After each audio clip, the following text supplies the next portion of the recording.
எதை பார்க்கணுன்னு நான் 2 நாளாக நினச்சிக்கிட்டு இருந்தேனோ அதை பார்த்துட்டேங்க இன்னைக்கு.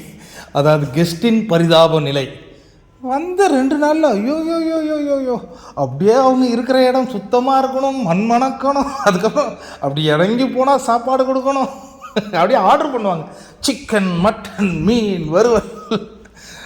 இன்றைக்கி கெஸ்ட்டுங்களே ஏங்க எங்களை போட்டு இந்த பாடுபடுத்திக்கிட்டீங்க, நாங்கள் ஒன்றும் ஸ்ட்ரிக்டாலாம் இல்லையே அப்படின்னு கேட்குற அளவுக்கு சாண்ட்ராவின் சம்பவம். சாண்ட்ரா கொடுத்தது வந்து இது தானே இல்லையா, சீக்ரெட் டாஸ்க்கு. அதை அவங்க பண்ணுறதுக்காக அவங்க பண்ணிகிட்ருக்காங்க. இது மற்றவங்களுக்கு தெரியல.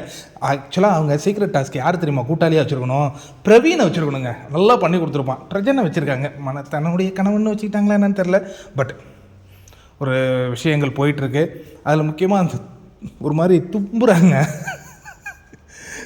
ஆல்ரெடி தீபக்கெல்லாம் கொஞ்சம் ஹைஜீனான மனுஷன், டக்குன்னு எழுந்து போயிட்டாப்புல. அதுக்கப்புறம் வந்து மஞ்சரி அவங்களும் எழுந்து போயிட்டாங்க.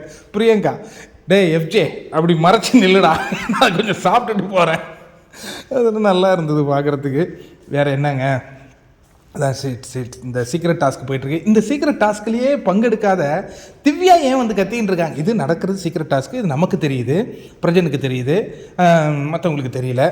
இவங்க வாலண்டியராக வந்து ஒரு கயாசை ஏற்படுத்திகிட்டு இருக்கிறாங்க. யார்? திவ்யா ஒரு பக்கம், அந்த ஒரு காட்சிகளும் போயிட்டுருக்கு. எனிவே இன்னைய நாள் என்னங்க, வேறு என்ன சிறப்பு? இன்னும் ஒரு கட்டத்தில் மஞ்சரி கொடுத்த இதெல்லாம் கொடுங்க, ஸ்டார்ஸ் எல்லாம் கொடுங்க அப்படின்னு ஒரு 3 பேர் கொடுத்துருந்தாங்களே, அந்த வாங்கின காட்சிகள்லாம் பார்த்தோம். என்ன நடக்க போகுதுன்னு தெரியல.